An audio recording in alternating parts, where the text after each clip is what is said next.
Hello, everyone. I'm very excited to have Naveen again on our channel to tell us all the details you need to know about the J1 for residency. Welcome, Naveen, again to the channel. Thank you. So happy to be here. So let's start by telling our viewers about the advantages of the J1 visa and why do you actually need this type of visa to start your residency? Sure. So the J1 is the most common visa for GME, for residency. And there are several reasons for this. First and foremost, it is the preferred visa for most programs because it's the cheapest, right? The H-1B is expensive, and we can talk about that later in our program. But the J1 is the most common. It is supported by ECFMG. And so once you have a contract for your residency program, you need to work with ECFMG to obtain the DS 2019 form and then the J1 visa and status. So the medical center hospital where you're doing your residency, they're not really involved in that process in terms of obtaining the status beyond providing the contract. The other benefit of the J1 is that there's 7 years that you can be on J1 status is the standard period of time. And you can go beyond that 7 years to an 8th or 9th year if there is a need for that specialty in your home country. And so unlike the H1 that has a 6-year limit, if you are going down a path that requires several years of training, such as surgery, then the J1 is the best route or visa process for you. And then I would say the third advantage of the J1 is that spouses who come as accompanying spouses on a J2, they are able to apply for employment authorization. So those are the three benefits of the J1. That's awesome, and a lot of people wondered why programs like to sponsor the J1. And hearing these advantages, it makes sense that programs prefer to do the J1 over the H1, but applicants on the other side might not prefer to be on the J1. Yeah. Can we talk a little bit about the disadvantages of being on J1, especially from the applicant perspective? Sure. So the biggest one is that once you come to the United States on the J1 for graduate medical education, you become subject to a 2-year home residence requirement, which means that you're not able to get a green card, permanent residency, the H-1B visa, which is the most common work visa, or an intercompany transfer L1 visa until you've gone home and spent an aggregate of 2 years in your home country. So that's the country that's listed as your country of residence on the DS 2019. And it doesn't matter if you've never complete your program. The day you set foot in the United States on that J1 visa, you are subject. So some people, they may come here for a year, the training doesn't quite work out. They may not be, realize that maybe clinical medicine practice isn't for them, and they're still subject to that 2-year home residence requirement. There are ways around that, and we can talk about the waiver processes later, but that's the biggest disadvantage. The second one is that it's when you apply for the J1 visa at the U.S. consulate, you need to show that you have strong ties to your home country and that you're not intending to live in the United States as a permanent resident. So you're not an intending green card holder. And the consulates can be really tough in assessing that. And, sometimes they don't even give you a chance to explain your ties to your home country. As soon as you walk in the consulate and you apply for the visa, they just deny it, saying that they think you're an intending immigrant. So it can be challenging getting that J1 visa. Also, if you have a lot of family members who are US citizens or permanent residents, or you have a green card petition that was previously filed for you, those would all be factors that are taken into consideration when assessing whether or not you may have an intending immigrant intent. So those are I would say the two biggest issues with the J1. So if somebody has their whole family in the US and they were accepted to residency and now they go to the consulate, the officer might think, this person has their whole family in there. They have this intent of immigrating to the US, not just the J1 to do the residency, and they might reject the J1 for that? Yes. And from what I understand, it's become more difficult to, especially from this year, to get a J1 visa or an F1 student visa from certain regions. So you need to make sure that you have really strong documents to show ties to the home country. And regarding the green card, you can't get your green card until you go back to your home country. So even if you come here for a year, you're starting a residency and you meet a US citizen and you get married to that US citizen, you still cannot get the green card because of the 2-year home residency requirement. You have to go back and then get your green card afterwards after you come back. Yes. So simply being married to a U.S. citizen or a permanent resident does not make that 2-year home residence requirement commitment go away. You will need to first obtain a waiver of the 2-year residence requirement and then apply for the green card based on marriage to a U.S. citizen, or spend those 2 years back home after completing J1 training and then apply for the green card and return to the U.S. So simply being married to a U.S. citizen isn't enough to circumvent that 2-year residence requirement. I see. So now let's assume that somebody matched into residency. Mid-March usually is where the match happens. After they match, what do they need to do to get that J1? What papers do they need to collect? Who should they contact usually to get that process started? So ECFMG is the only institution that is authorized by the State Department to support and issue the J1 for GME. So you need to be in touch with ECFMG once you match. And then, so the steps are getting in touch with ECFMG. They have certain requirements and information that they would need from the applicant, but it is USMLE steps 1 and 2. And then the contract, you have to obtain a statement of need from the home country. So you provide all the documents to ECFMG, and then they issue a document called a Form DS-2019. It's a State Department form. And once that is issued, depending on where the applicant is, if they're outside the United States, they will then apply for the J1 visa at the U.S. consulate. If they're in the United States maintaining status, then they can apply for a change of status from, let's say hypothetically, they're here on an H1 for research, they could do a change of status to a J1. So depending on what their status is in the United States, if it's possible to do a change of status, then they can certainly do one. We do get a lot of questions about people who may be here on a tourist visa, and they're nervous about going back to the consulate to get the J1 visa for the reasons we discussed earlier.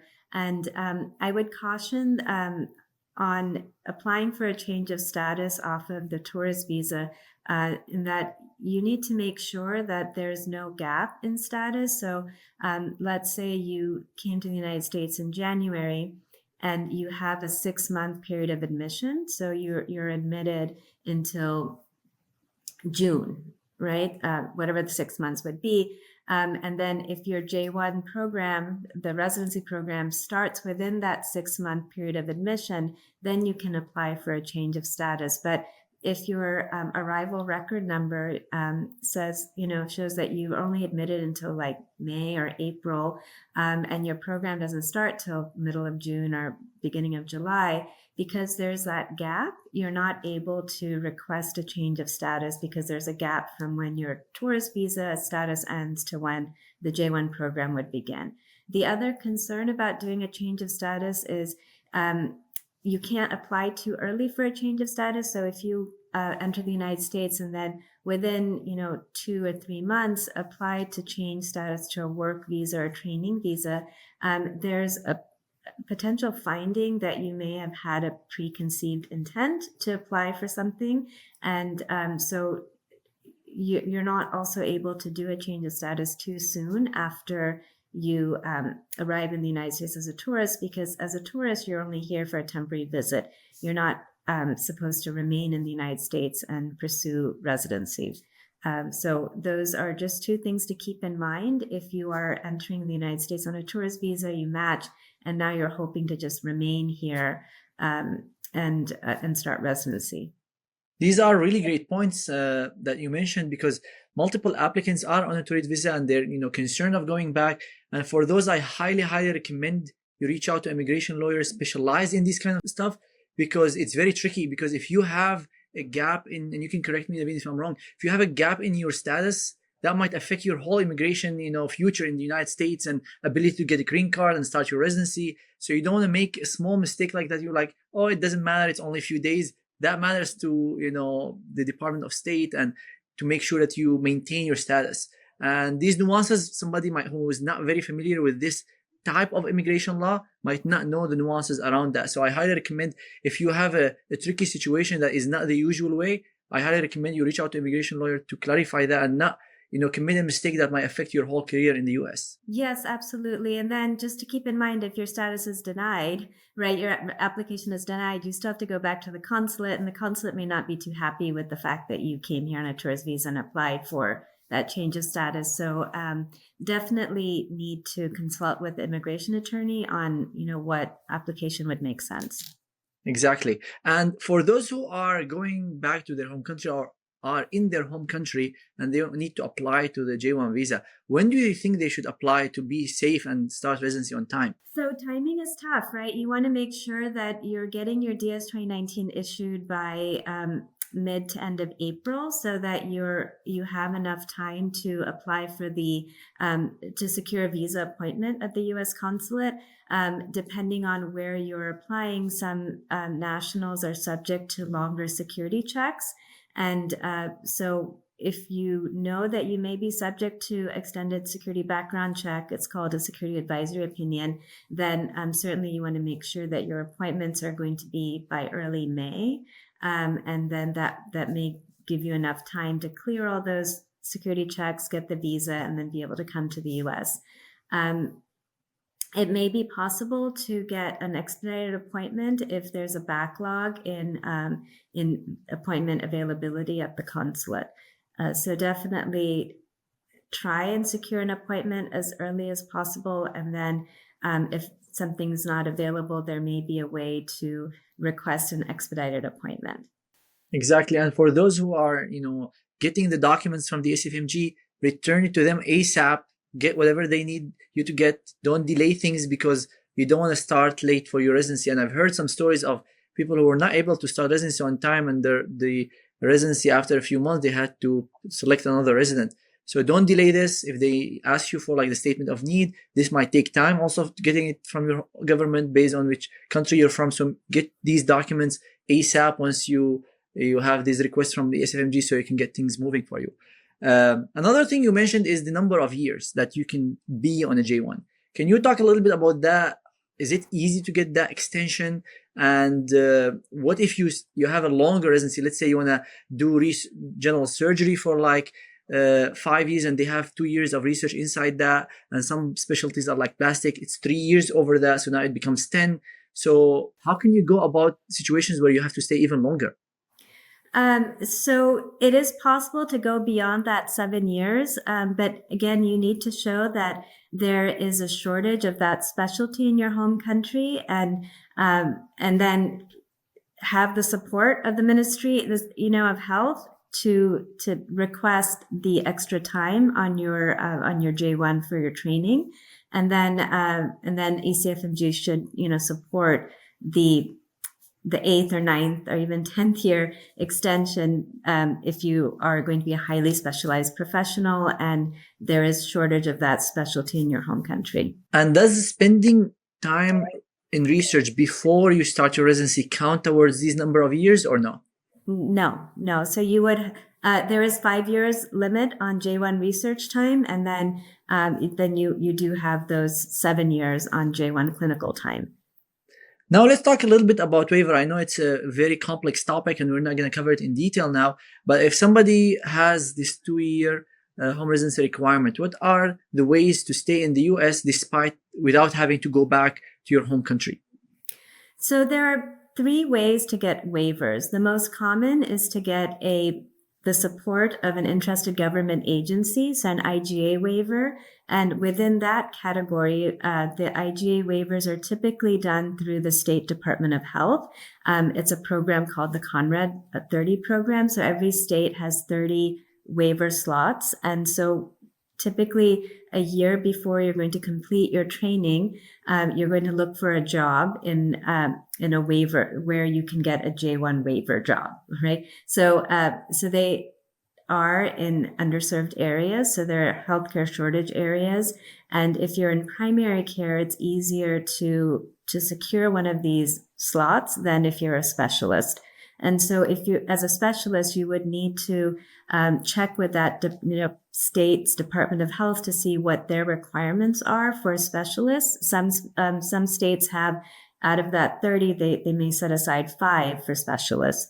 And so just to understand what the requirements are for specialists. And then if you meet those requirements, then you need to secure a 3-year contract, and then apply for one of the waivers. And then the process does take a bit of time. So again, you're looking for securing that spot a year before you complete your training. You submit the application for the waiver in the fall. If you're selected, then you go through the waiver process with the State Department, and then you start apply for the H-1B visa, and then you start working pursuant to that H-1B visa, July 1, hypothetically. You do need to be committed to work there for 3 years on H-1B status before your waiver obligation is completed.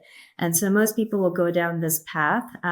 In addition to the State Departments of Health, you can also get a waiver through HHS, the Health and Human Services, and the other common ones are the regional centers. So depending on where the location of the facility is, there may be a waiver opportunity, for example, through the Delta Regional or the Appalachia Regional. So there are different regional commissions that will support waiver jobs as well. So aside from the IGA, then there's the hardship waiver. So if you are married to a U.S. citizen, or you have U.S. citizen children or permanent resident children or spouse who would suffer hardship, and this is exceptional hardship, to go back and live with you in your home country, or for you to go back for those 2 years without them. If you can demonstrate that hardship, then you may be able to get a waiver through that. And the last is a persecution. So if you fear going back to your home country for those 2 years, you can try for a waiver based on persecution. It is similar to making an asylum argument. So these waivers applications just take care of that 2-year residence requirement. And then to actually get a green card, you would then apply for the appropriate green card process, depending on if it's employment or a family relationship. Awesome. That was a great summary of the different options for people who are not going back to their home country for these 2 years. One thing I want to mention when it comes to the disadvantages of the J1 is the inability to work outside your residency. And I know even moonlighting is a problem. Can you touch a little bit based on that for people who are considering H1 versus J1? So moonlight is 100% a no. So you cannot work beyond what is authorized for your residency or fellowship training. So no moonlighting allowed. If you're on an H1 and you want to take on additional shifts at a different hospital, you will need to get a concurrent H1B filed for work in an additional work site. So the H1s are employer driven, so it's the employer's petition. And if the employer's H1B petition has the possibility of you working in multiple sites, then that's fine. If it's unrelated or not on the petition, then you would need to file a new H1B, to enable you to moonlight in another location. But sometimes even you can moonlight in the same institution. For these, do you need another filing, or you can just do it based on your H1? It depends on how the H1 is structured. The H1B is very specific on where somebody's working. There is a labor condition application that's filed that is site specific. So the H1B needs to have listed all the potential work sites. And if that work site's not listed, then potentially, if it's in the same metropolitan area, maybe. But again, you just need to speak with the institution and the attorney to make sure that that's compliant. And these days, you want to make sure that you're not doing anything, no funny business, because it is a very enforcement-driven administration, and you don't want to get in trouble. And certainly, the institution doesn't want to get in trouble with somebody working without authorization. And now moving on to my final question, which is the dependence of a J1. Many might have relationships, or they're married, or they're engaged. Who can they bring with them, these people who match into a program and they are on a J1, and what is that person allowed to do? So for partners, you have to be married, right? Mm-hmm. You need to have a marriage certificate in order to obtain the J2 spouse visa. Mm-hmm. And if you're not married, then you can apply for a tourist visa, to be able to come for several months at a time. But for the spousal J2, you 100% need the marriage certificate. And so in addition to the spouse, you can bring your children and you will need the birth certificate to show the relationship between you and your child for the child to obtain the J2 visa. Children are up until the age of 21. So once your child, surpasses that age, they're no longer considered a dependent child, and then they would need to get their own visa to be able to be here. J2 spouses are able to get work authorization. So once they're here, they can apply for the employment authorization card, and then they're able to work pursuant to that.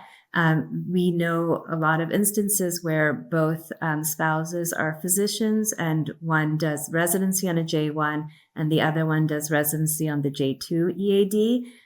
That's fine, but just want to make sure that there's enough time for the J2 to finish their residency while the J1 is still in J1 status, right? So if the primary J1 holder is on surgery, which takes several years, the spouse could potentially finish their residency on the employment authorization document if it's, internal medicine in 3 years. So you want to make sure that the timing is correct, because once the J1 finishes their training and they're transitioning to a J1 waiver job and they're now on H1B status, the spouse no longer has work authorization on the H4. So there may be a disruption there. The J2 also becomes subject to that 2-year home residence requirement. So as soon as they're here on the J2, they're also subject and cannot get their own H1B until the J1 has completed their waiver obligation.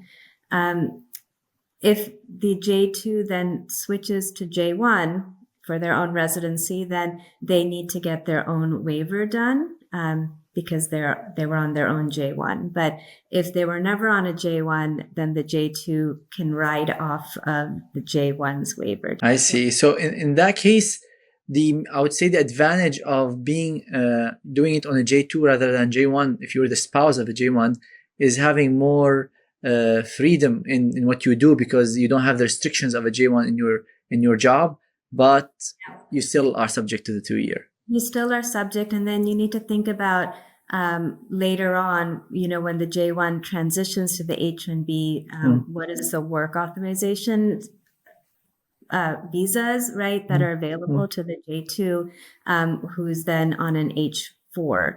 So we know people are able to get H1s after that, but it may require a visit to the U.S. consulate. So it does get a little bit more complicated for the J2's path. And they should consult with an immigration advisor on, what would make sense for them. Awesome. Naveen, that was a very insightful discussion about the J1 visa for residency applicants. As you can see, for our viewers, it's not an easy process. I highly recommend you talk to someone who's experienced with this. Again, I'm stressing on this type of immigration law because in the US, there is an expert in each type of immigration law because of the complexity of the laws around that. So I wish you best of luck for all those who matched. I think you're going to have a blast in residency in the US. It's a lot of hard work and learning. but you'll enjoy it. Share this video with anyone who's applying to this process so they can benefit from it. Subscribe and like this video, and wish you best of luck.